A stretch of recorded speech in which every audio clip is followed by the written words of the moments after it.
বান্দা ঈমান আনতে পারে না। আওয়াজ দিয়ে বলেন ঠিক কিনা?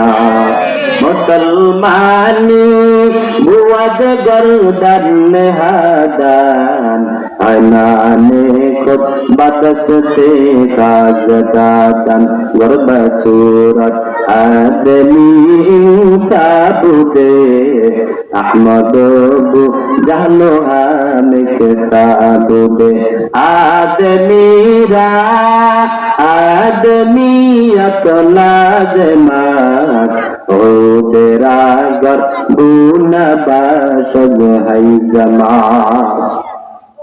এই জন্য আপনি যদি মনে করেন আমি একজন খাঁটি মুসলমান হব, তাহলে আপনি এক নাম্বার মুখটাকে কন্ট্রোল করা লাগবে। মুখে যা আসে তা বলা যাবে না। অন্তর দ্বারা মানুষের ব্যাপারে বেশি বেশি ধারণা করা যাবে না। অন্যের ব্যাপারে একটা দোষ দেখছেন, চাইবেন দোষটাকে লুকায় রাখতে। কারণ আমার আপনার নবী বলেন, যখন কোন বান্দার দোষ গোপন রাখবে, আল্লাহ পাক রব্বুল আলামিন কাল কিয়ামতের ময়দানে হাজার হাজার কোটি কোটি মানুষদের সামনে ওই বান্দার দোষ গোপন রাখবে।